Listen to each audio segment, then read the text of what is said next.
Amado Señor, bendito y alabado sea tu nombre, Padre bueno, con tu grandeza, la cual es inescrutable, así como tus designios, Señor, no hay quien los pueda comprender en su profundidad, por cuanto eres Dios. Mas confiamos en esa sabiduría, sabiendo que todas, absolutamente todas las cosas nos serán para bien a los que te amamos. Es así como en esta mañana te ruego, Señor, que seas tú quien tome control de mis labios, de mi pensamiento y de mi corazón para buscar la fidelidad de tu palabra,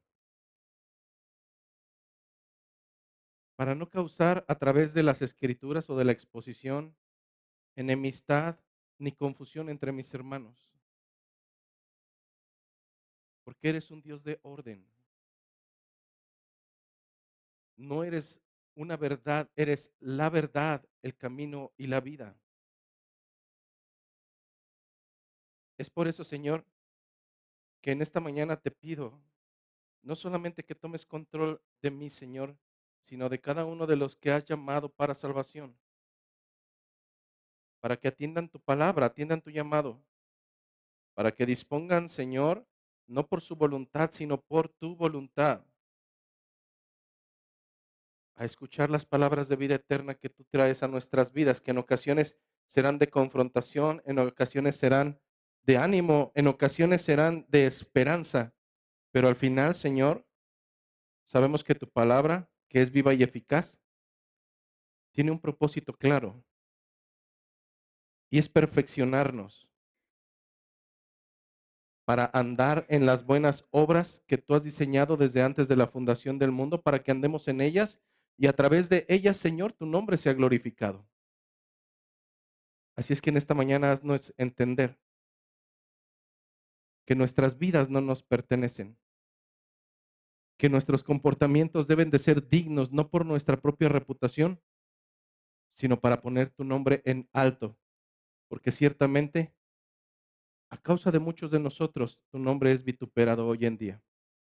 Extiende misericordia, Señor, una vez más, en el nombre de Jesús. Amén.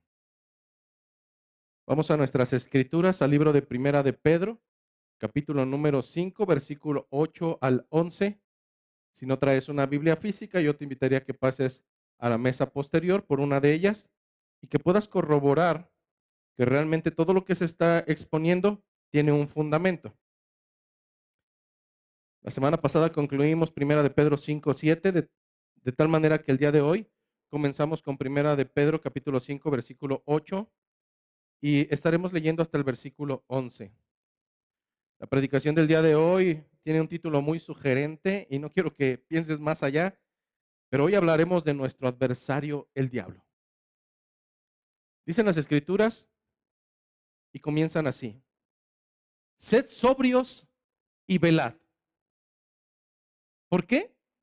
Porque vuestro adversario, el diablo, como león rugiente, anda alrededor buscando a quien devorar, al cual resistid firmes en la fe, sabiendo que los mismos padecimientos se van cumpliendo en vuestros hermanos en todo el mundo.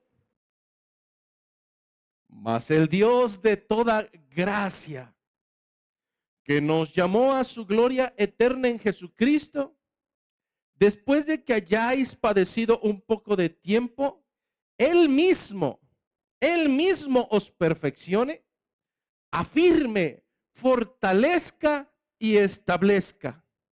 Concluye el apóstol Pedro diciendo: a Él sea la gloria y el imperio por los siglos de los siglos. Amén. Tomen sus asientos, por favor. Marzo del 2020.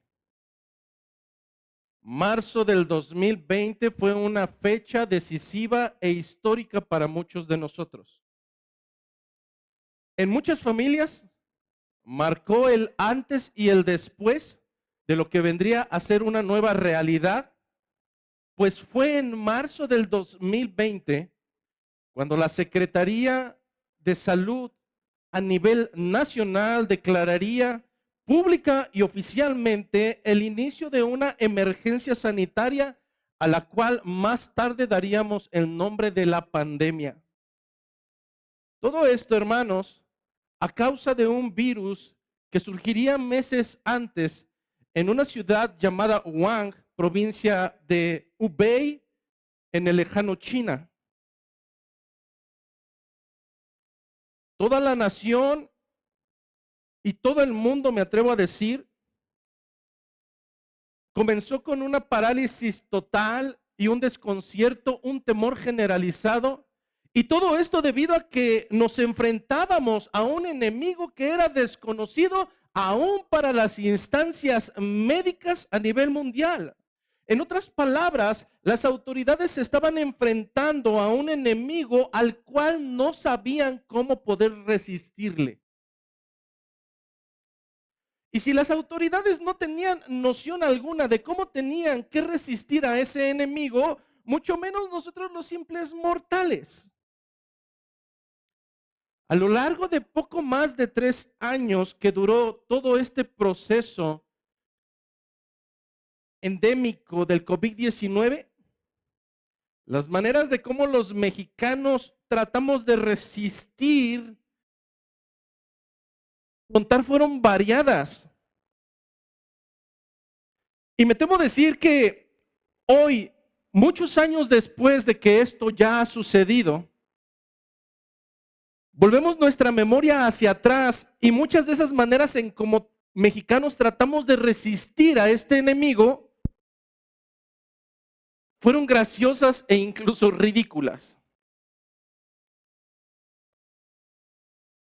Nuestra iglesia, que en aquel momento congregaba en una casa, no fue la excepción. Para los que tenemos ya algunos años en esta amada iglesia local, recordaremos que empezó toda una serie de danzas en el sentido no literal, pero un día amanecíamos con la noticia de que nos decían que teníamos que poner un tapete sanitizante. Otro día nos daban la noticia que era favorable el comprar algún tipo de spray para poder quitar los gérmenes que podrían venir en la ropa. Las distancias que debimos mantener, al principio como pastor era complicado porque el primer día que salí a predicar, porque solamente nos detuvimos un domingo y aún así transmitimos, yo recuerdo que probé mascarillas, probé plásticos, probé un sinfín de cosas.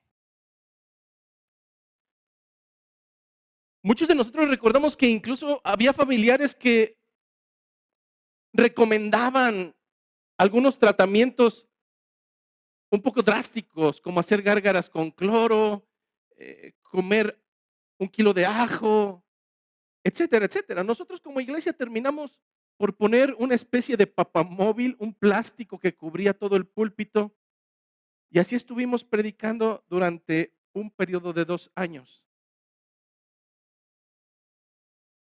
¿Por qué tuvimos que implementar tantas cosas? Porque no teníamos claro hacia qué nos estábamos enfrentando. Hoy, pasados los años, los médicos han encontrado ciertas maneras. Seguramente en aquel periodo surgimos muchos epidemiólogos que nunca fuimos a una escuela, pero que estábamos totalmente seguros de tener las curas. No fue así. Pero sin embargo, Dios tuvo el control durante todo ese periodo. Y todo sucedió no porque nosotros lo quisiéramos o porque nosotros le torciéramos el brazo. Todo sucedió de acuerdo a las escrituras sobre el atributo de la soberanía de Dios. Y en base a su soberanía, ese enemigo fue controlado. Seguramente has comprendido por qué he puesto este ejemplo. Y es que el texto bíblico de Primera de Pedro, capítulo 5, versículo 8 al 11, nos habla de un enemigo, el cual seguramente es recurrente a nuestros oídos, y no solamente a nuestros oídos, pues aún los gentiles hablan acerca de él. Algunos le llaman Lucifer, otros le llaman Satanás, a otros les llaman el enemigo, incluso el chanclas. Sin embargo, quiero dejar claridad que el día de hoy mi pretensión no es dar una clase de demoniología y mucho menos caer en una práctica antibíblica como hoy cientos de iglesias lo suelen hacer en este mismo momento, donde le dan mucho más poderío y mucho más importancia y mucho más atención a Satanás y a sus secuaces que al mismo Cristo. Esa no es la pretensión el día de hoy. Hay uno solo que requiere toda nuestra atención y no es Satanás. Sin embargo, a la luz de las Escrituras y el texto que el día de hoy estamos abordando, Primera de Pedro, resulta necesario para cualquier creyente no solamente el dar golpes al aire y tratar de imaginar y suponer cómo es que debemos resistir a ese enemigo. No, a la luz de las Escrituras es necesario conocer a nuestro adversario y tenerle bien ubicado, saber cómo es que opera para poder resistirle. En otras palabras, a la luz de las Escrituras y del consejo de Dios, es necesario que conozcas a detalle a ese enemigo y cómo es que se comporta, no con la intención de adorarle ni acusarlo de las cosas que pasan en nuestras vidas. Recuerda que el papel del acusador lo tiene él y no nosotros. No, nuestro entendimiento en esta mañana, a la luz de Primera de Pedro capítulo 5, es, hermano, que estés listo y entendido para saber cómo debes resistirle. Lo primero que debemos comprender previamente antes de entrar a la explicación de los textos y versículos del día de hoy es que en la antigüedad, cuando se escribía una carta, esa carta no se escribía por segmentos. Para los que somos de parchís hacia atrás, entendemos que a través de las Escrituras comprendemos y a través de nuestra experiencia, antes cuando se escribían cartas, tú no mandabas un párrafo y después mandabas otro. Tú mandabas una carta completa. En la actualidad, para fines pedagógicos o andragógicos, los creyentes vamos estudiando de manera consecutiva y cronológica ciertos segmentos. Pero quiero que comprendas en esta mañana que la exposición del día de hoy no es un texto aislado e independiente. Forma parte de toda la carta que hemos venido escudriñando y que a través de la cual Pedro se estaba dirigiendo a los que en aquel momento eran partícipes de los sufrimientos de ser expulsados, no a través de su pecado ni por su pecado. Habían sido expulsados de sus tierras, de sus familias, traían la burla en su propia persona a causa de Cristo. Un momento sumamente debilitado. Un momento crucial para la vida de un creyente, el momento de tribulación, el momento de sufrimiento, el momento donde el corazón se acongoja y donde mayormente cualquier enemigo puede hacerte daño porque te encuentras probablemente debilitado y en ocasiones en tu fe. Es justamente bajo este sentido que nosotros recordamos que la semana pasada hablamos acerca de un tema sumamente peculiar que forma parte de este mismo fundamento, de esta misma carta. La semana pasada, a través de la exposición, Pedro nos hace un recuento de cómo es que en estos periodos es sumamente fácil caer en una actitud la cual llama soberbia. Semana pasada, que ciertamente en el pueblo de Dios puede surgir, y más frecuentemente de lo que podemos pensar, un pecado sumamente gravoso delante de Dios llamado soberbia. La soberbia no es otra cosa más que la rebeldía y la intencionalidad de no sujetarse a autoridad alguna en esta tierra, bajo el entendido de que Dios ha dejado autoridades y por él han sido impuestas.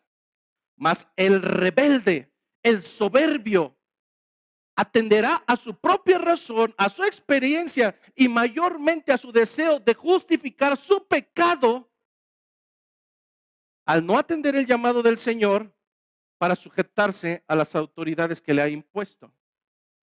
para los que nos visitan por primera ocasión, no estamos hablando de una autoridad autárquica como pudiera ser un pastorado. No, hermanos, vayamos más atrás. El Señor dejó claridad que como jóvenes, ustedes tienen autoridades y deben de sujetarse a ellas, les guste o no. Claro está, si son creyentes. Plació ponerles a un padre y a una madre. Su trabajo no es ser sus amigos, su trabajo es dirigirlos durante esta tierra hasta el momento en que ustedes sean autosuficientes. Y me atrevo a decir que aun cuando cada uno de ustedes encuentre un matrimonio, aún sus padres seguirán siendo una autoridad la cual es merecible por cuanto fue impuesta por Dios pedir consejo. La semana pasada dejábamos claro el recordar que a lo largo de la carta de Pedro el Señor dejó entendimiento que aún nosotros como trabajadores no nos dirigimos solos, que nosotros tenemos que sujetarnos a las autoridades que el Señor ha impuesto a nuestros amos, en este caso a nuestros patrones. El soberbio siempre atenderá al hecho de decir que sus autoridades son incompetentes o que no tienen las características suficientes como para poder sujetarse. Eso es rebeldía. Mas Pedro dejaría claro en ese texto que no solamente nos tenemos que sujetar a los amos que son bondadosos, sino a aquellos que son arbitrarios y difíciles de soportar, por cuanto el Señor encontrará gloria en nuestra sujeción. Mujeres, sujetarse a sus maridos en todo. Y aquí es donde viene nuevamente la soberbia. Aun cuando es un mandato de Dios, la soberbia comenzará a justificar. Si él no es competente, si ni siquiera es creyente, si bla, bla, bla, bla, bla. Es que el Señor nunca te pidió tu consejo. El Señor es más sabio que tú en todos los sentidos. Él te diseñó, no tú a Él. Por cuanto Él es el diseñador, sabe cómo es que funciona el propósito inicial y la ordenanza es sujétate a tu marido. Aún los pastores no estamos ausentes, como tal vez se pudiera predicar en algún momento, de que podamos caer en un papel de autoritarismo. Hermanos, y debemos dejar claro que autoritarismo no es exhortarte. No, hermano, eso es parte del trabajo de un pastor. Mas, sin embargo, la soberbia ha llegado a tal grado en el cual, de la misma manera que los jóvenes no se sujetan soberbiamente a sus padres, de la misma manera en que la mujer poderosa, luchona, zapatos de titanio, lomo plateado, no se sujeta a su marido por soberbia, de la misma manera en que los trabajadores no se sujetan a sus patrones, hermano, de la misma manera hoy en día es muy frecuente que las ovejas, creyendo que son ovejas, en ocasiones tengan actitudes que son contrarias, por cuanto no les gusta la sujeción. ¿El pastor se rinde cuentas a sí mismo? No, hermanos. Usualmente un pastor debe de estar en comunión con otros pastores, aunque por lógica, dentro de una iglesia pequeña, aún no tengamos hermanos que cumplan esas 16 características. La pregunta es, ¿pondremos a una persona aún cuando no cumpla las características para ser bíblicos, entre comillas? No, hermano, eso es una tontería. Tenemos que esperar en los tiempos de Dios, pero mientras tanto, aún un pastor no puede dirigirse por sí solo. Debe de estar en comunión con otros pastores con la intencionalidad de rendir cuentas y que esto no se vaya fuera de control. Tenemos que hablar con mesura y con sabiduría, con entendimiento del Señor. De tal manera que la sujeción no es un tema al cual alguno de nosotros nos encontremos aislados. Ese fue el consejo del Señor y esa es la ordenanza del Señor. Finalmente, la semana pasada veíamos cómo es que sujetarme o no sujetarme, ¿puedo hacerlo o no puedo hacerlo? Conforme a la perversidad de mi engañoso corazón. Y probablemente jóvenes, adolescentes, adultos, hermanas, hermanos, podremos decir, no pasa nada. Le puedo ver la cara a Dios y burlarme delante de Él y hacer lo que a mí me place y no hacer lo que Él quiere y no va a pasar nada. Lamento decirte que de Dios no es de quien te vas a burlar. En su momento y en su tiempo, las Escrituras nos dicen en el mismo capítulo que Dios resiste a los soberbios. Resistir a un soberbio quiere decir que va a empezar a dejar de ganar dinero, que todas las cosas le van a salir bien, que parece que salió con la suya. No, hermano, cuando las Escrituras nos dicen que Dios resiste al soberbio, va a suceder lo mismo que sucedió con Adán y con Eva. Ellos estaban delante de la presencia del Señor. Su soberbia y su tendencia de querer estar al mismo nivel que el mismo Dios tuvo una consecuencia. El Señor los sacó de su presencia. La soberbia traerá como consecuencia la misma consecuencia que tuvo Lucifer. Lucifer, siendo un ángel hermoso, puesto en un lugar especial, trajo el pecado de la soberbia y él quiso ser igual o superior a Dios. ¿Qué pasó con él? Fue destituido de la presencia de Dios. Veíamos el tercer ejemplo la semana pasada. Aquellos constructores de la Torre de Babel que tenían una ordenanza desde el principio de la creación: fructificaos, multiplicad y poblar la tierra. Y ellos dijeron: no, nos vamos a quedar aquí, vamos a hablar un mismo idioma, vamos a construir una torre, la cual llegue hasta los mismos cielos. ¿Qué dijo Dios? Fuera de mi presencia. Fueron esparcidos. Y todavía soberbio o soberbia, ¿piensas tú que vas a ser la excepción porque Dios es bueno? No, no es así. Dios resiste a los soberbios, Dios resiste a los soberbios, Dios los saca fuera de su presencia, los hace a un lado, pero por otro lado, el Señor extiende gracia a los humildes. Esto no se traduce en que Dios va a tener gracia para aquellos que no tienen dinero o aquellos que siempre andan completando la quincena. No, hermanos, habla acerca de una humildad traducida como humillación, dentro de la cual eres capaz de reconocer que tienes problemas, que eres insuficiente, que eres incapaz, que tus fortalezas son totalmente como las de un mendigo frente a la omnipotencia de Dios. De tal manera que me atrevo a decir que muchos de nosotros, si no es que la gran mayoría, en algún momento, confiando en nuestras fortalezas y en nuestro poderío y no en la voluntad y la soberanía de Dios, hemos caído en este pecado gravoso de la soberbia. Mas hay algo que nos reconforta, hermanos. Y es que a la luz de las Escrituras, no hay un evangelio de bienaventuranza, no hay un evangelio de riqueza, no hay un evangelio de sanidad, no hay un evangelio de declaraciones, no existe. Pero lo que sí existe desde el principio de las Escrituras, en el libro de Mateo, capítulo número 3, es un evangelio promulgado por Juan Bautista, el cual les decía: generación de víboras, ¿quién nos enseñó a huir de la ira venidera? Vayan y hagan frutos dignos de arrepentimiento. Un capítulo después, Mateo número 4, Jesucristo da el mismo evangelio diciendo que el reino de los cielos ha llegado, por tanto, arrepiéntanse. ¿A dónde quiero llegar, hermano? Que tú y solamente tú, más Dios, saben las intenciones de tu corazón. Tú y solamente tú sabes si hay un pecado de soberbia en tu corazón, y tú y solamente tú tendrás la posibilidad y la capacidad, de acuerdo a la misericordia de Dios, de arrepentirte y no volver a pecar o ensuciarte, no solamente un poco más, sino ensuciarte mucho más. Pero es importante entonces conocer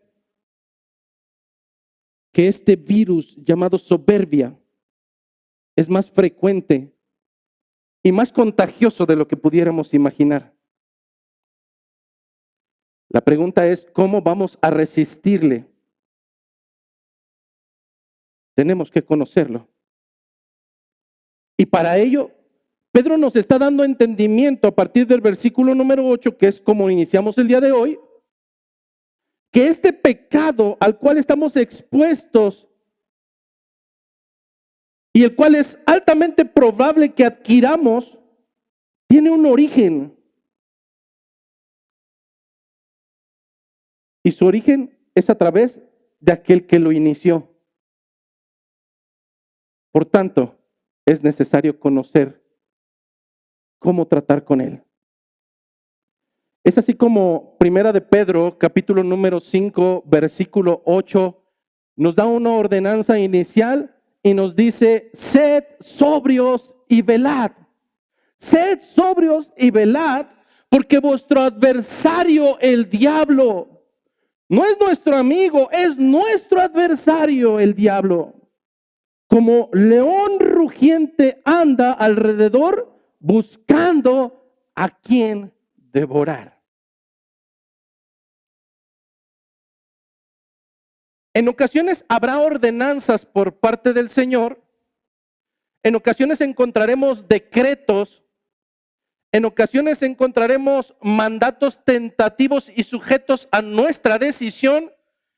Pero en este segmento, Pedro, a través de inspiración divina, está dando dos verbos que son verbos que no están sujetos a una decisión. En este sentido, da dos verbos que son ordenanzas: sed sobrios y velad. Sed sobrios y velad. ¿A qué se está refiriendo Pedro? Acabamos de decir que la soberbia es algo que flota en el aire.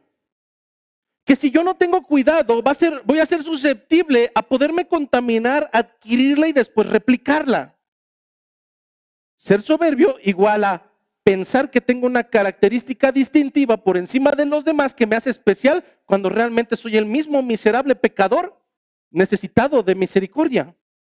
No hay nada especial en mí. Pero en este sentido, ante este tipo de pecado que es frecuente y que es fácilmente adquirido, Pedro está diciendo que no podemos quedarnos pasivos. Nosotros tenemos que ser sobrios y velad. El verbo en el original en griego, que se traduce como sobriedad, se traduce y literalmente se traduce como no consumir alcohol. ¿Pero es acaso a esto a lo que se está refiriendo el texto original en griego? La respuesta es no. El concepto de la sobriedad se traduce como una característica implícita para un ser humano, o en otras palabras, es una virtud la cual se puede cultivar. Cuando nosotros hablamos de ser sobrios, hablamos de una característica en la cual el ser humano no puede adquirir nada con tal de mantener su postura bajo control. Cuando una persona ingiere alcohol, aun cuando diga que la puede solventar y que no tiene el control, no, hermanos. La historia y la experiencia y el propio fundamento escritural nos dice que nadie puede controlar el alcohol. Aun cuando sea el más experimentado, no lo es así. Pero de la misma manera, una persona que ingiere algún solvente es alguien que probablemente pueda perder el control. Cuando uno pierde el control o está bajo una sustancia, es decir, no está sobrio, puede tener una visión borrosa de lo que es la realidad y minimizar los riesgos que puede haber en su vida. Una persona alcoholizada, la cual no está sobria, aun cuando se esté cayendo, aun cuando esté haciendo desfiguros, va a decir: yo puedo manejar. Eso es lo que dice su cerebro. La realidad es que él no está sobrio, no tiene el control y está minimizando en extremo los riesgos. Bueno, el llamado que nos hace Pedro es no a que estemos tonteando como cristianos. No es a que estemos jugando a ver, ay, si le caigo bien, o a ver si le caigo mal, o ay, ya dijo de mí. O no. No, hermano, deja de estar tonteando. Tu llamado es a estar en sobriedad, a estar perceptible con todos tus sentidos y con tu propio espíritu, porque te están diciendo que tu adversario, el diablo, como león rugiente está. Mientras tú estás tonteando, él te verá como una presa totalmente fácil. Por tanto, sed sobrios y además estar a la expectativa, velad, mantente despierto, mantente vigilante. La naturaleza del ser humano es muy sencilla de distraerse. Creo que en la actualidad, incluso cuando un niño no lo educas, ya dice, tiene TDA. No aprende, tiene TDA.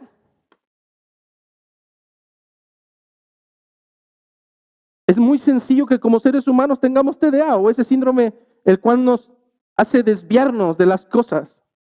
Mientras nuestro llamado, hermanos, es a estar apercibidos, estar vigilantes. No, nosotros estamos perdiendo el tiempo con cada cosa. A veces hemos olvidado, hermanos, que esta tierra es pasajera. Nosotros recordamos que Primera de Pedro comienza escribiéndoles y dándoles un consejo, recordándoles que no somos de este mundo, que somos peregrinos, que somos extranjeros, que necesitamos estar dispuestos para llegar a nuestra patria celestial. Pero mientras tanto, ¿qué está haciendo el peregrino y el extranjero? El peregrino y el extranjero no está esperando su patria, está perdiendo el tiempo en tonterías. Tiene un síndrome el cual lo lleva no a estar velando, sino a estar perdiendo el tiempo en cosas que son banales y que son pasajeras. Hermano, de verdad, debes comenzar a madurar en tu espiritualidad. Debes de estar atento a las cosas que son prioritarias. Hay un escritor que en algún momento escribió un libro que se llamaba Los 7 hábitos de la gente altamente efectiva. Un tal autor, Stephen Covey. Y algo que es interesante de este autor es que te da hábitos que debes de hacerte para poder ser efectivo en tu día.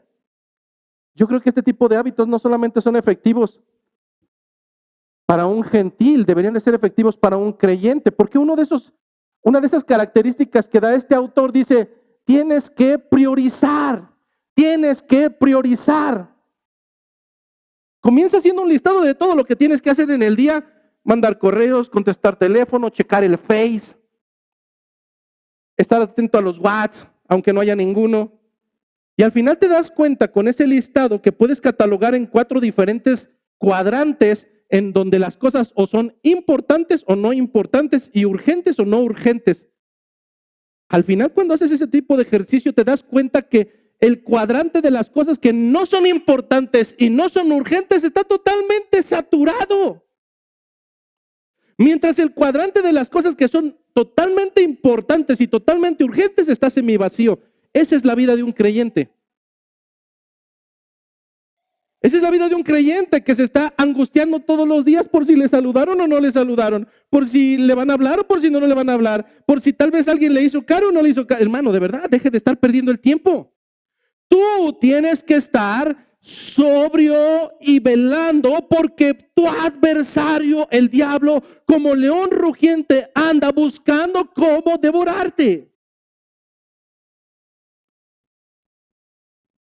Es necesario, hermano, que priorices toda la pérdida de tiempo que estás teniendo en esta vida que es tan efímera y fugaz. Hay prioridades en la vida de un creyente y al igual que en los 4 cuadrantes, nuestra prioridad que debiera ser lo más urgente y lo más importante, lo tenemos en el último lugar. Las cosas del Señor. Ayer estoy seguro que comiste 3 veces durante el día. Ayer estoy seguro que al menos sumando todo el tiempo, checaste tus redes sociales más de 1 hora. Y puedo seguir el listado con cosas que no son benéficas para tu vida. Tal vez dedicaste 2 horas en pensar, bueno, y ese hermano de seguro sí, ¿y qué le pasa? La pregunta es, ¿dónde dejaste al que realmente importa? No hubo tiempo, hermano. Es que ya ve que tengo tantas actividades por hacer. ¿Dónde quedó tu comunión con el Señor? ¿Dónde quedó tu devocional? ¿Dónde quedó esa cristiandad? Hermano, debes priorizar. Porque si tú estás jugando a ser cristiano, Satanás no está jugando a ser Satanás. El ejemplo que pone Pedro y la razón por la cual el creyente debe de estar sobrio y velando es a causa de una sola razón y es a causa de nuestro adversario, el diablo. La palabra utilizada en el original en griego es la palabra diabolos, con acento en la A, diabolos.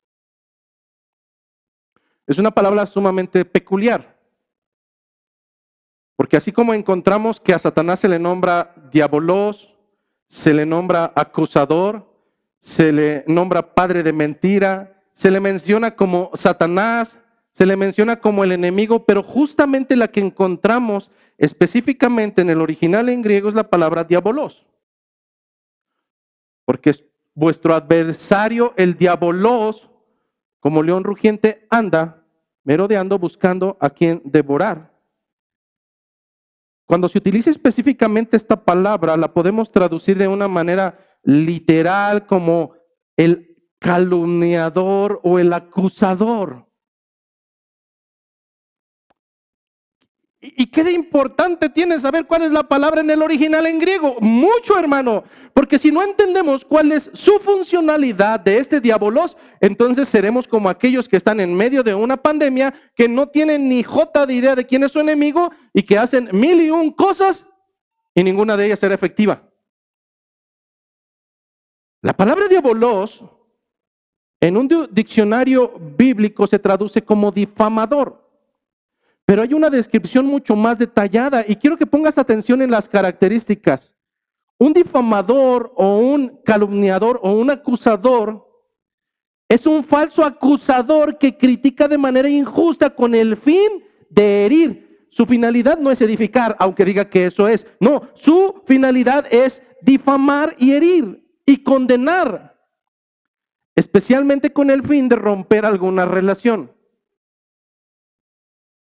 El trabajo de Satanás, bajo el concepto original en griego diabolos, su funcionalidad es, a través de argumentos y a través de estipulados, comenzar, su intencionalidad es separar y dividir a través de la difamación. ¿A quién quieres separar? Inicialmente, a cualquiera de ustedes, de los medios de gracia que el Señor ha dispuesto para tu vida en santificación. ¿A quién quieres separar? Inicialmente a ti, a través de la difamación, a través de estos argumentos, separarte de los medios de gracia que el Señor ha dispuesto para tu santificación progresiva. No le creo, me escribió una persona ayer. Bueno, no me creas a mí, vayamos a las Escrituras. ¿Cómo es que trabaja este diabolos? La misma palabra en griego se usa en un texto sumamente conocido, en el libro de Job. Veamos específicamente cómo funciona el trabajo de este acusador, cuyos argumentos no son para edificar, sino para tratar de separar. Vamos al libro de Job, capítulo número 1, versículo 6, para ver de una manera más explícita cómo es que trabaja este acusador. Libro de Job, capítulo número 1, versículo 6.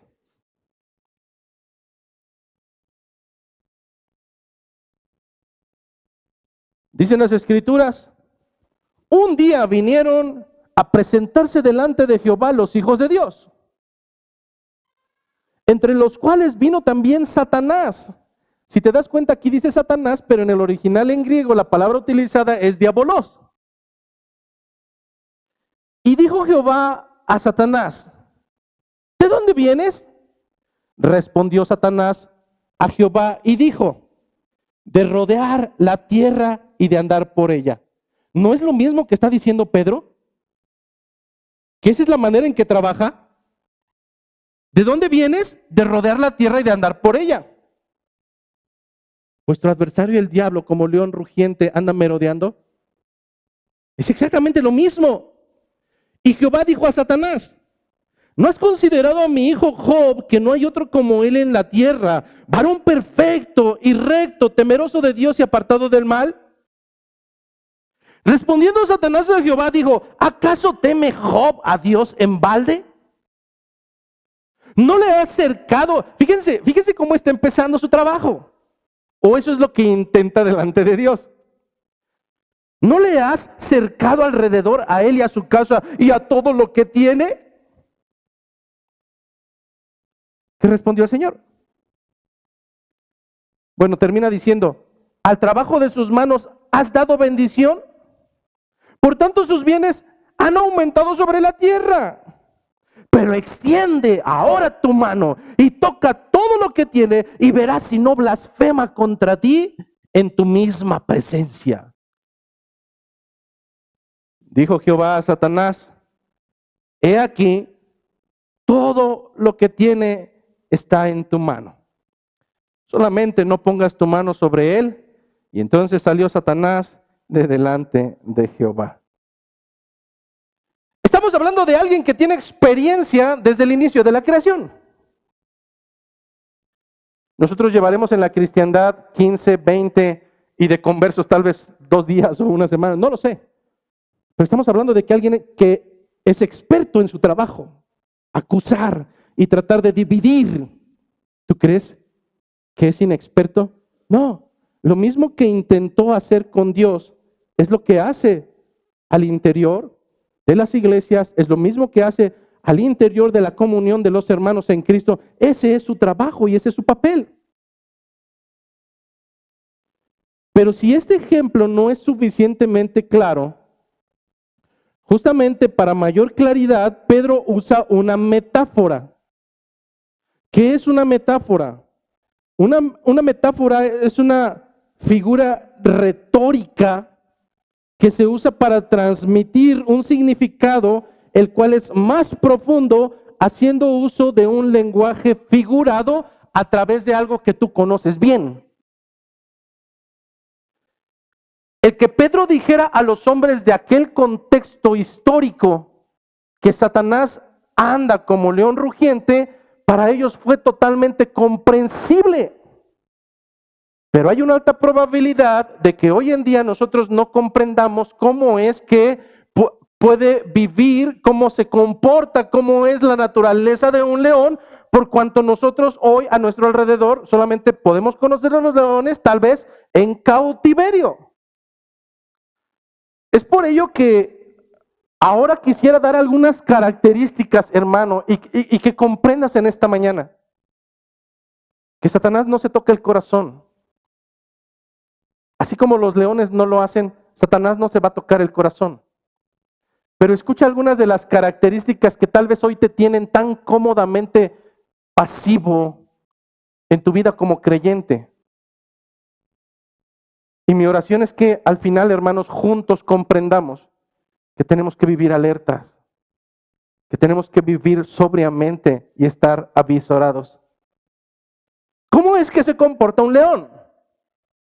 La primera característica que nos da Pedro es que los leones utilizan un sonido al cual le llaman rugido y a través de este andan alrededor buscando a quien devorar.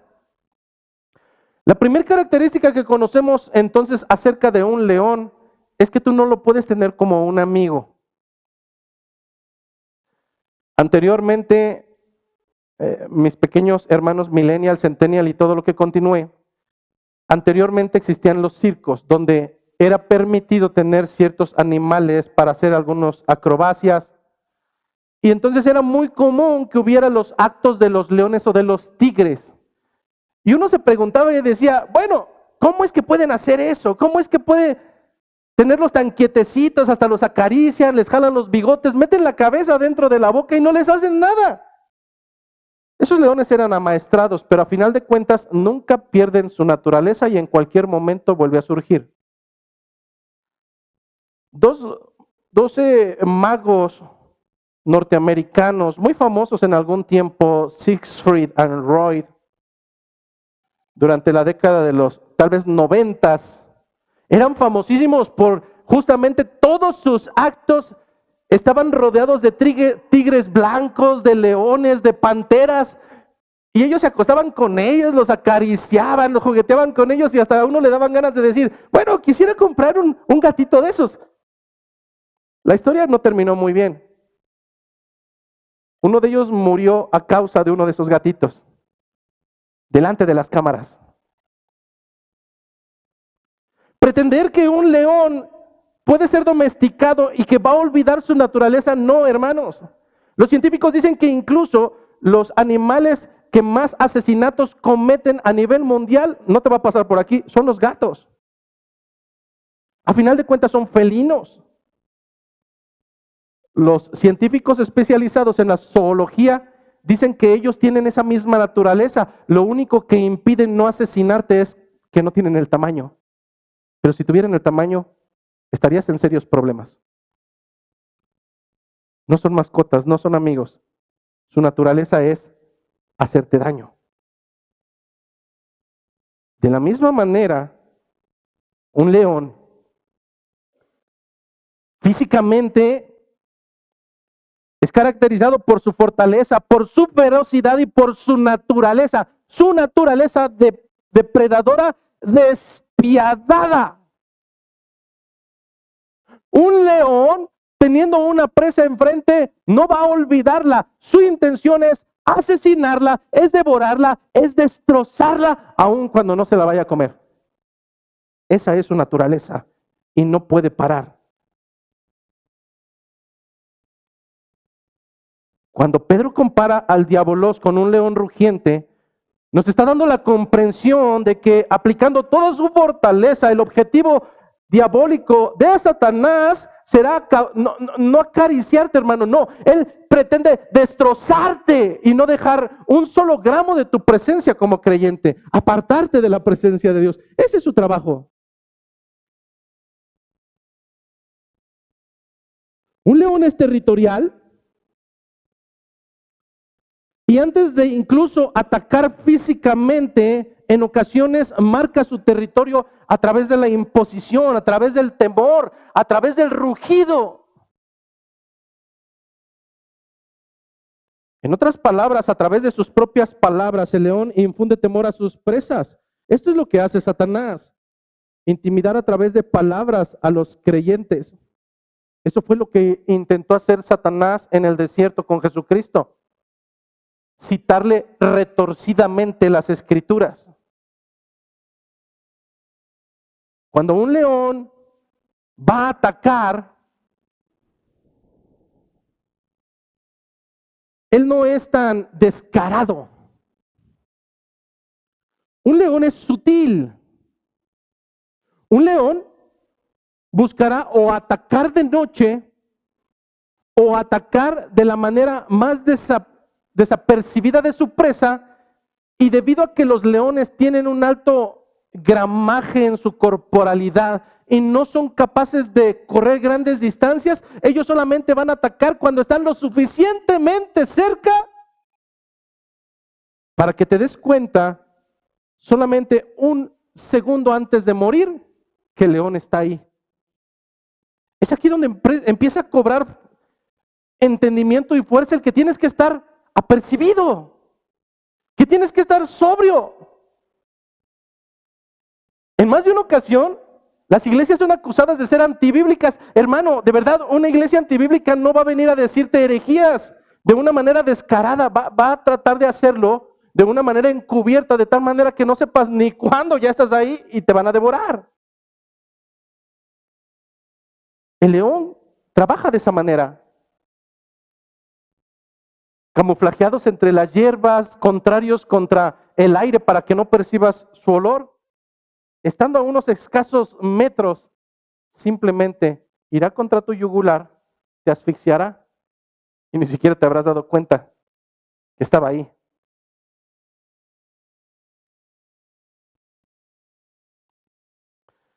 Es por eso que los leones se ocultan, se disfrazan y se encuentran apercibidos para lograr su acometido, que es destrozar a sus presas. Si a esto sumamos que una de las características esenciales de los leones no es atacar a los más fuertes, sino a los más debiluchos, a los que se apartan, a los que no se nutren, entenderemos que cuando ellos empiezan a atacar junto con las leonas, empiezan a ahuyentar a la manada. Y todos empiezan a correr, pero usualmente no pierden la característica de continuar corriendo como manada. Pero dentro de las manadas existen siempre o los más pequeños o los más débiles. Al final eran parte de la manada, pero no se alimentaban, no se hidrataban. Es más, en algunas ocasiones preferían estar apartados de los demás. Esas son las presas más fáciles para poder devorar por parte de un león.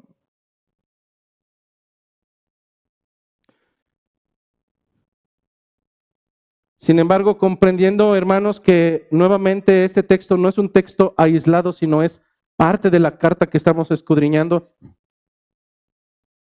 es necesario enfatizar en el hecho de que Dios resiste a los soberbios. Y no solamente Dios resiste a los soberbios, sino que los soberbios por su propia naturaleza, al sentirse especiales o al sentirse que no son tratados de la manera en que ellos debieran de ser tratados, de poco a poco comenzarán a aislarse de los demás y serán las presas idóneas para ser devoradas por el león. Nuevamente, hermano, cuando la soberbia llega a la vida de un creyente o de un congregante, lo primero que vas a percibir es que implícitamente comienza a alejarse del cuerpo. Primero será un día entre semana. Y no importa, un día entre semana. Pero después, eso no será suficiente. El siguiente paso para un soberbio es alejarse un domingo. Es el día del Señor. ¿Qué tiene que ser el día del Señor? Pues si yo puedo hacerlo en mi casa o yo puedo. Hermano, es que esa no fue la ordenanza del Señor. El siguiente paso ya no será solamente un jueves o un domingo. El siguiente paso es, termino cualquier actividad dentro de la iglesia y ya estoy en mi casa. Espérense, todavía ni siquiera dábamos el final, amén.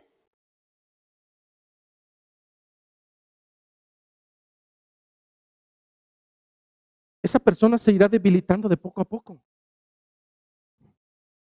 No se nutre, no tiene comunión, no está fortalecida. Es mucho más susceptible para ser devorado, para ser aniquilado.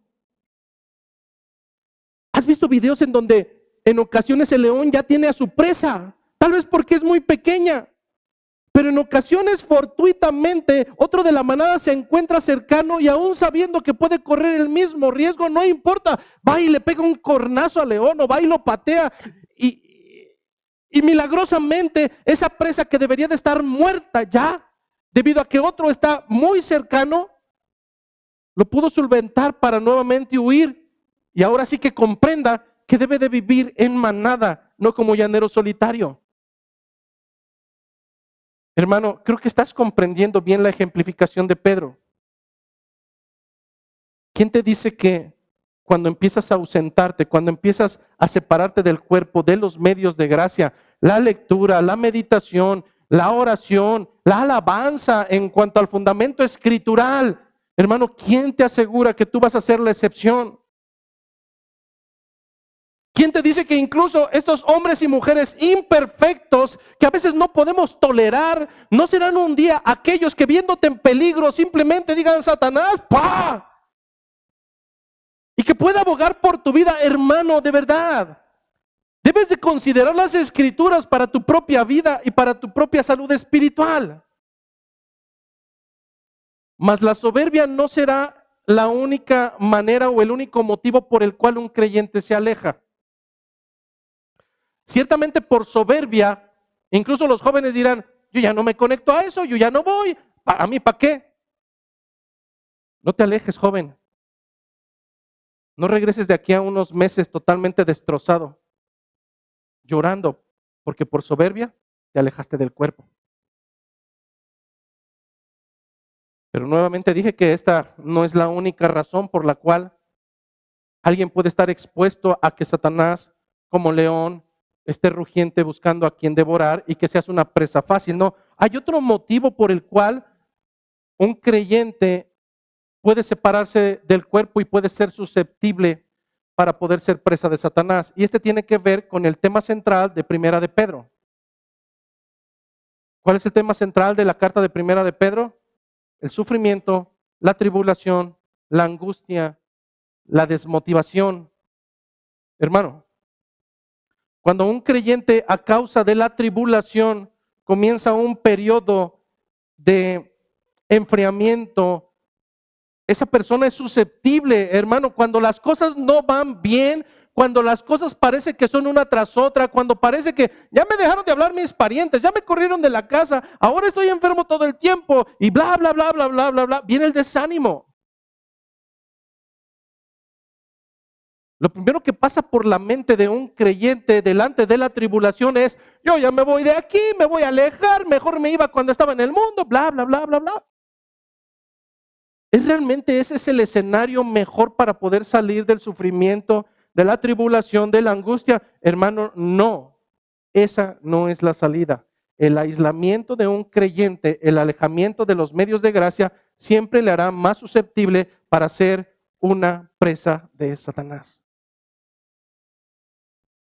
A los hermanos que está escribiendo Pedro son hermanos que habían sido sacados de sus ciudades, que ahora sus familias les daban vergüenza porque ahora son cristianos.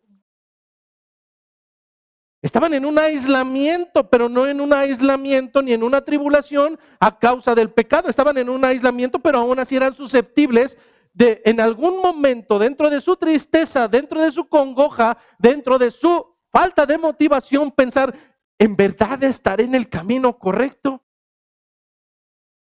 Es que veo a mi alrededor y las cosas no van bien.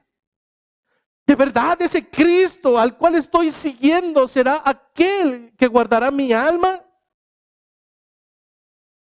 En medio de la tribulación, hermano, y mayormente cuando ha sido constante, una tras otra, tras otra, tras otra, la vulnerabilidad de ese hermano en Cristo se acrecenta. Y también la posibilidad de que Satanás esté todavía más cerca al ver que esa posible presa se encuentra a unos cuantos milímetros de simplemente desfallecer e incluso pedir la muerte. Bueno, hermano, en ambas situaciones, el acto más desfavorable, lo menos recomendado para un creyente es apartarse del cuerpo de Cristo.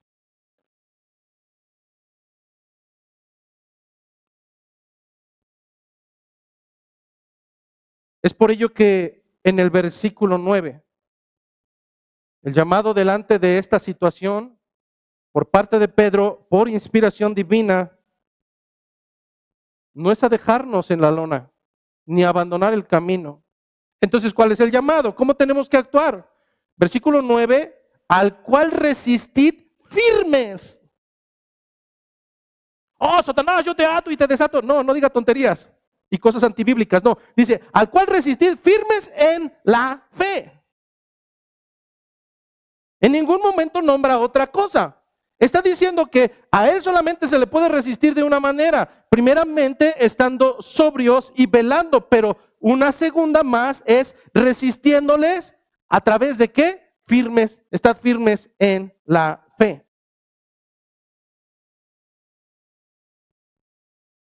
Cuando nos llama a resistir al adversario, Pedro no está sacando una doctrina de su manga o de su sombrero, lo que está haciendo es repetir lo que los propios apóstoles tenían en consideración, que era la fórmula única y exacta para poder hacer que Satanás huyera.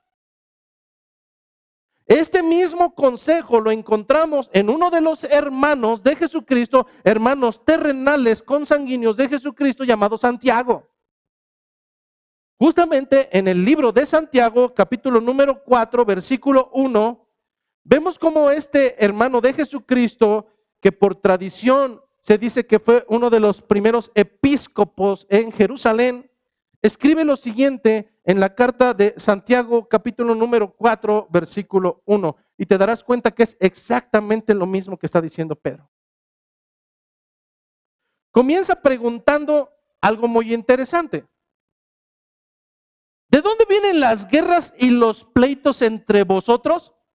La psicología diría, es que de niño alguien te hizo y por eso ahora tú eres un desgraciado. No, hermano. ¿De dónde vienen las guerras y los pleitos? No vienen de las constelaciones o de los amarres, no, hermano. Lo que dice Santiago, haciendo una pregunta retórica, es decir, que implícitamente tiene su respuesta, dice, ¿no es de vuestras pasiones las cuales combaten en vuestros miembros? ¿De dónde vienen los pleitos y las guerras? Del enemigo. ¿Acaso no vienen de tus propias pasiones las cuales combaten en tus propios miembros? Codiciáis y no tenéis.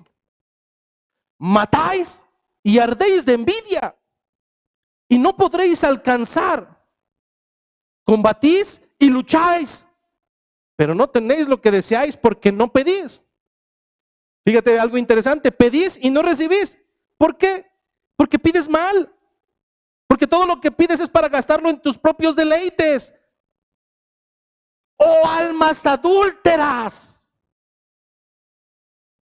¿No sabéis que la amistad del mundo es enemistad contra Dios? Cualquiera pues que quiera ser amigo del mundo, no te equivoques, joven. No te equivoques, adulto. Tú no puedes ser amigo del mundo y ser amigo de Dios.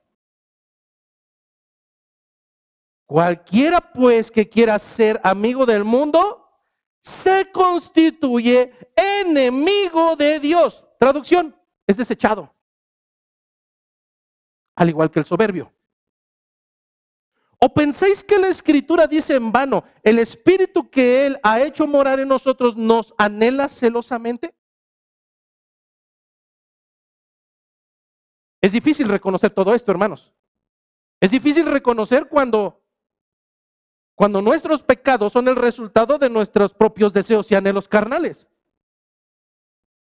Es por eso que dice ahora, versículo 6, pero Él da mayor gracia, por eso Dios dice, Dios resiste a los soberbios, pero da gracia a aquellos que humillándose aceptan que están en un problema.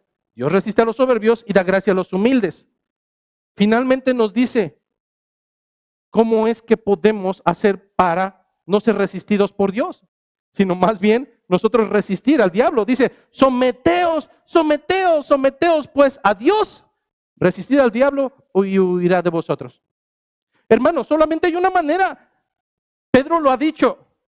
Estad firmes en la fe. Lo que dice Santiago es exactamente lo mismo. Sométete a Dios y entonces el diablo huirá. Pero tal parece que los creyentes modernos han entendido y aseguran que el mandato es contrario. Resiste a Dios y entonces sujétate al diablo. Pastor, ¿cómo es capaz de decir eso? Es que eso es lo que haces en la vida cotidiana. El mandato no fue resiste a Dios, es resiste al diablo.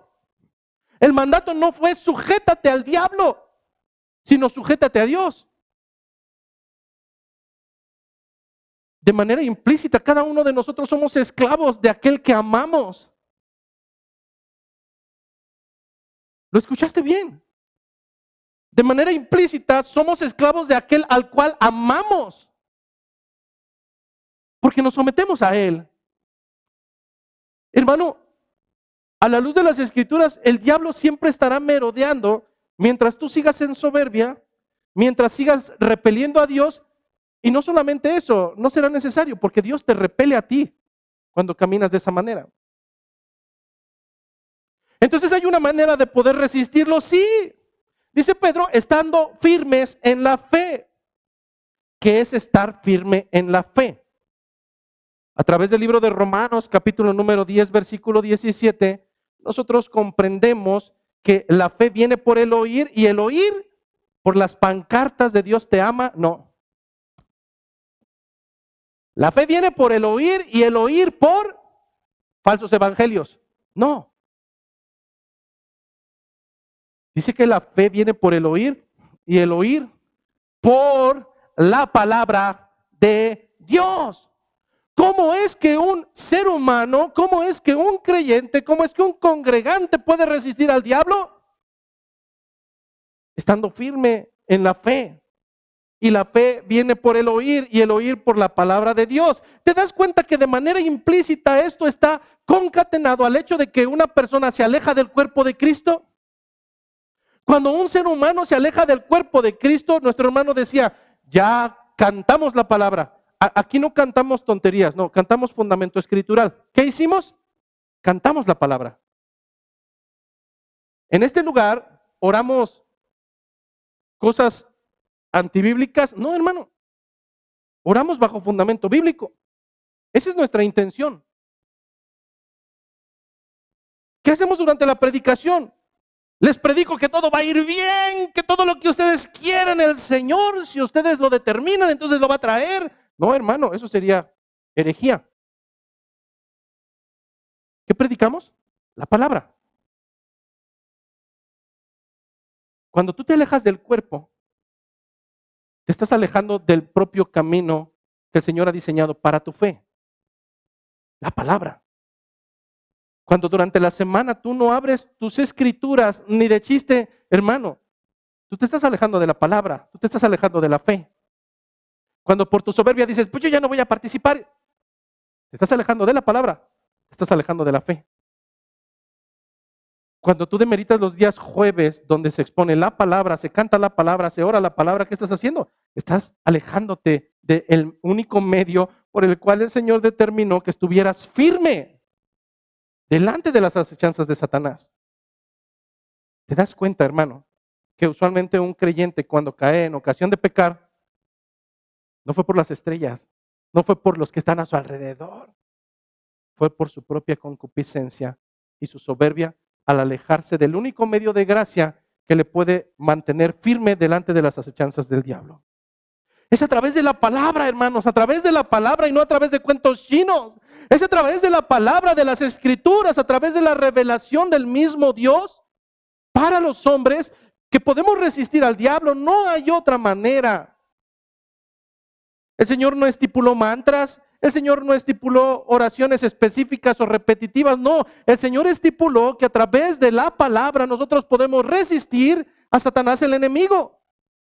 El no estar en la palabra, hermano, será el escenario idóneo para que seas no solamente tragado, que seas devorado y destrozado por ese enemigo que anda como león rugiente buscando a quien devorar.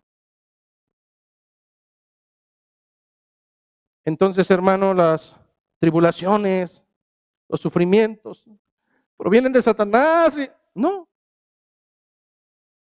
De manera inicial, a través del libro de Job, te he dejado claro que incluso Satanás tiene que pedir permiso para obrar. Tiene que tener la autorización. El Señor, Dios, es omnipotente. Satanás no. De tal manera que cuando viene la tribulación, o lo que llamamos como padecimiento, la palabra original que se utiliza en el versículo 9 es la palabra patsemá, que se traduce como padecimiento, sufrimiento, aflicción, adversidad, que causa dolor, decaimiento emocional, etcétera. Hermano, todo eso lo permite el Señor. Todo eso lo permite el Señor. Entonces, ¿el Señor es malo? No, hermano. ¿Acaso podrá el barro ponerse al tú por tú y cuestionar al alfarero? No. Pero el Señor es sabio y sabe por qué permite ciertas cosas. En este sentido, hermanos, esto le quedaba claro al mismo apóstol Pablo, el cual, después de haber sido apedreado y dejado por muerto en Listra y en Iconia, se levanta para ir a animar a los discípulos. ¿Cómo es posible que te acaban casi de matar y tú te levantas para ir a animar a los hermanos en Cristo? ¿Qué no debíamos de animarte a ti?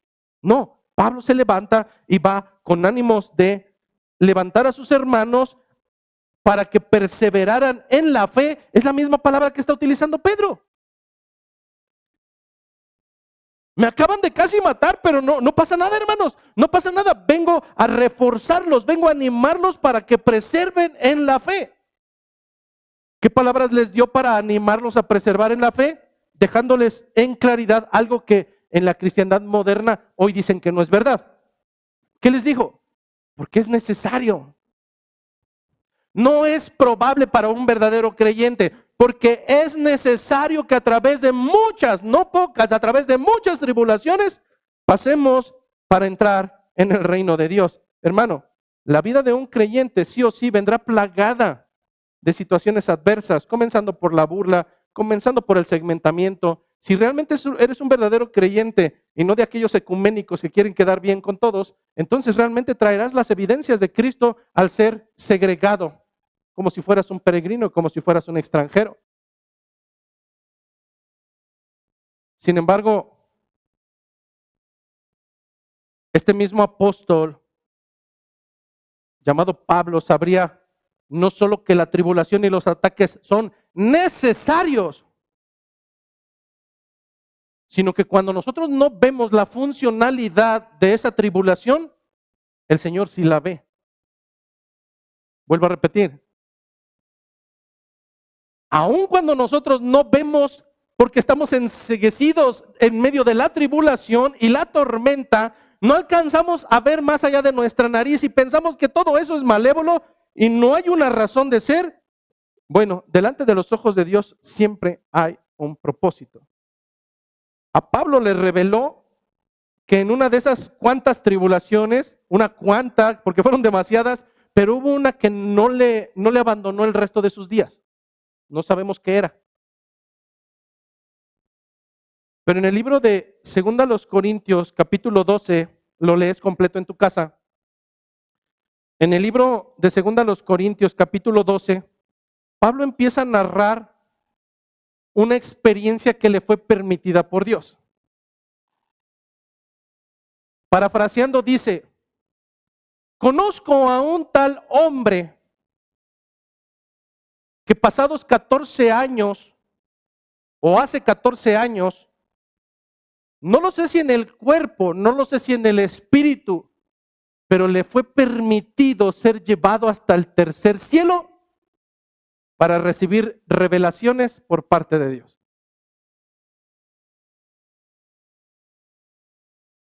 Después continúa diciendo, ciertamente fui llevado al paraíso, mas se me pidió que todas esas revelaciones yo no las revelara. Es decir, le prohibieron dar a conocer todo eso que él pudo ver. ¿En dónde estriba el centro de todo esto? Siendo honestos, ¿quiénes de ustedes les dicen, oye, te puedo decir algo y no le dices a nadie? Y tú, sí, sí. Y se los consume y ya quieren saber y apenas les dicen y ya me voy porque suelta lo que le dijeron. La gran mayoría de nosotros somos así, o hemos sido así. Nuestra naturaleza pecaminosa nos lleva a no guardar lo que se nos ha confiado y mayormente cuando te dicen, pero no le vayas a decir a nadie, Bueno, júrame lo que no se lo vas a decir a nadie. Parece que te dijeron, ve y dilo. Hay una alta probabilidad de que esa misma naturaleza estuviera en Pablo. Es decir, lo llevaron hasta el tercer cielo, lo llevaron al paraíso y todo lo que vio y todo lo que percibió le dijeron, pero no vayas a decir nada. Es que la naturaleza del hombre es soberbia y es tratar de ser por encima de los demás. ¿Qué sucedió en el caso de Pablo? Dada una probable naturaleza amante de poder, de soberbia, Pablo estaba consciente de esto mismo, de la posibilidad de exaltarse y de hacerlo desmedidamente. ¿Qué sucedió? La respuesta la tenemos en 2 Corintios 12:7. 2 Corintios 12:7 dice, y para que la grandeza de las revelaciones no me exaltase desmedidamente, me fue dado un aguijón en mi carne. Fíjate lo que dice, un mensajero de Satanás que me abofetee para que no me enaltezca en sobremanera. Podemos argumentar y suponer que si era la ceguera después de que cayó, cuando en el llamado de Hechos de los Apóstoles 9, podemos decir que si, no sé, tenía aquí no, hermano, no supongamos, no nos dicen las Escrituras qué es lo que Dios permitió que hubiera en el cuerpo de Pablo, pero Pablo sabe que ese era un mensajero que Satanás utilizaba para bofetearlo, para que de esa manera no se exaltarse por encima de los demás. Lo que yo comprendo a raíz de este texto y lo que han comprendido varios teólogos no es tratar de identificar cuál fue ese aguijón, sino, hermanos, el hecho comprensible de que Dios en ocasiones permitirá dolencias, situaciones, sufrimientos, dolores, avergonzamientos, y todo eso jamás será porque Dios te detesta, porque Dios no te ama. Al contrario, hay una alta probabilidad que incluso de esas tribulaciones vengan a causa de que no te ensoberbezcas de tal manera que pienses en algún momento que eres algo que no eres.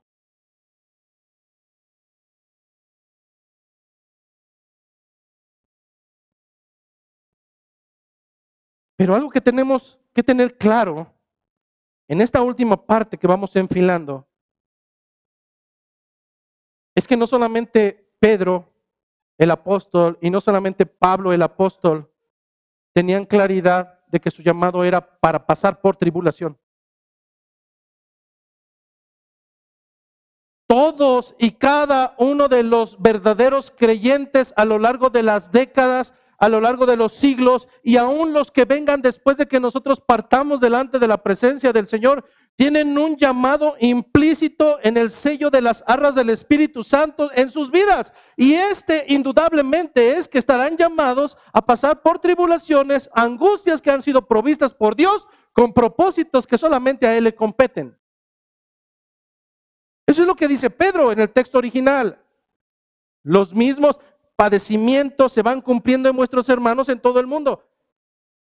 No sé si en algún momento en las etapas del mundial de fútbol, soccer, alguno de ustedes, no sé si quiere levantar su mano, alguna vez compró uno de esos álbumes que eran de los jugadores del mundial. No sé, yo creo que alguno de ustedes. Pero cuando viene el mundial hay gente que se vuelve loca, hermanos. Loca en el sentido de muy animosa, y compra ese álbum y la quincena, ahí va, no me ha salido Hugo Sánchez, o no conozco de fútbol soccer, ¿verdad? Pero no me ha salido, no sé, tal jugador. La pasión es tan grande, hermanos, que no solamente gastan sumas de dinero muy grandes tratando de que salga esa estampita que todavía no llega. Es tan grande la euforia que aquí en Querétaro hay una plaza muy conocida llamada Plaza del Parque, donde cuando vienen los mundiales y salen esos álbumes, se reúnen adolescentes, jóvenes, adultos, chavorrucos y todo lo que quieras ahí con sus álbumes para intercambiar estampas unos con otros. Ponen hasta mesas a lo largo de la plaza. Aún sin ser aficionado de fútbol, soccer, me doy cuenta porque paso por ahí que están negociando entre ellos. Y uno de ellos dice, oye, ¿no tienes la estampita del chinito este que bla, bla, bla, bla, bla, bla? No la tengo. ¿Y tú? No, yo tampoco la tengo. Pero de repente dice, no tengo esa, pero esta la tengo repetida en 5 ocasiones. Te vendo una. Pero lo que sí he logrado comprender es que ninguno de ellos tendrá una estampita la cual no sea requerida por ese álbum. Al menos no de la misma marca.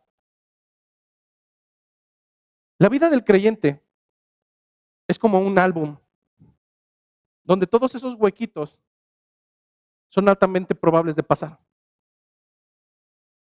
A uno le llamaremos carencia económica. A otro le llamaremos expulsión de tu familia. A otro le llamaremos burla. A otro le llamaremos padecimiento. A otro le llamaremos exclusión. A otro le llamaremos, este huequito que está por acá, le llamaremos que te juzguen como loco y religioso. Hermano, ese mismo álbum lo han tenido desde el principio nuestros hermanos. No hay uno solo de esos huequitos que sea extraordinario en tu vida. Pero sí me temo decirte que si en este momento se parara para compartir su propio álbum alguno de los verdaderos hombres de fe a nuestro lado, vería que tu álbum solamente tiene 1 o 2 estampitas. Y aún con eso estás a punto de abandonar la fe. Yo no sé si ese hombre de Dios se reiría de ti, mostrándote que no solamente tiene su álbum lleno en todas las tribulaciones, sino que al igual que aquellos que tienen estampitas de más te dicen, y esta no la pasé solamente una vez, sino que la pasé 5 veces. ¿Tú la tienes? Y tú, no.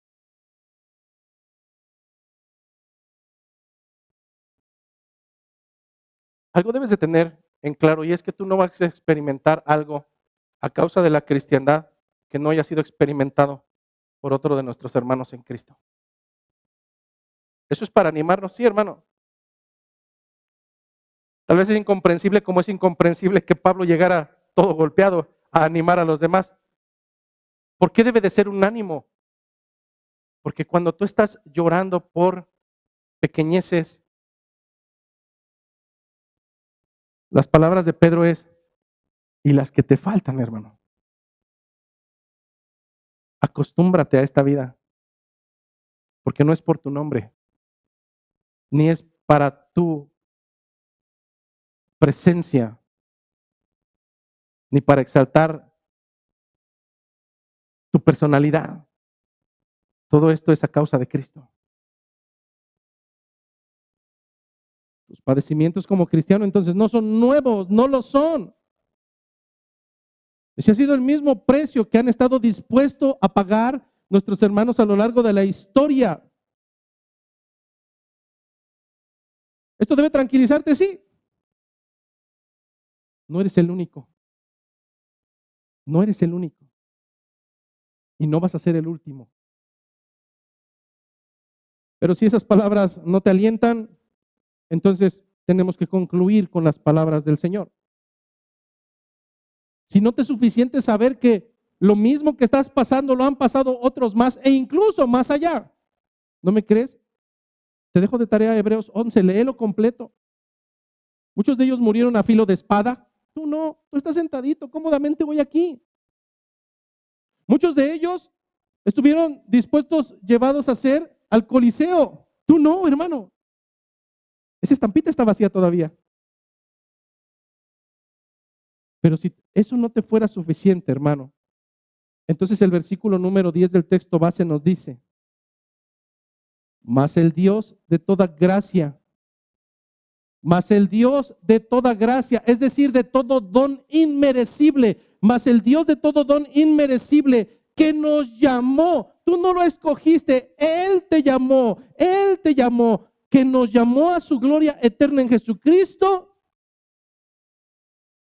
nos dejará seguir pasando por tribulaciones hasta el final, por la eternidad. No, hermano, después que hayáis padecido un poco de tiempo, Él mismo, a través de la tribulación, os perfeccionará, afirmará, fortalecerá y establecerá. Hermano, al igual que el fuego, si el metal pudiera tener voz, al igual que la temperatura de 1800 grados por donde es pasado el barro, si el barro pudiera hablar, a través de más de 1000 grados centígrados por los cuales debe de ser pasado el oro para ser purificado, si tuviera voz el oro, probablemente sería igual que nosotros. Al no comprender qué es lo que está sucediendo, rogaría al alfarero, rogaría al forjador que lo saque por misericordia de ahí, porque no es justo. Si ese barro tan deforme, después de pasar de 300 grados a 800 y después ser reducido a temperatura ambiente, mientras estaba a 1800 grados, si tan solo pudiera ver la magnificencia y la hermosura del traste, del jarro, de la vasija tan preciada que sería después de pasar por ese proceso, entonces probablemente dejaría de gemir, probablemente dejaría de pensar que todo eso es injusto.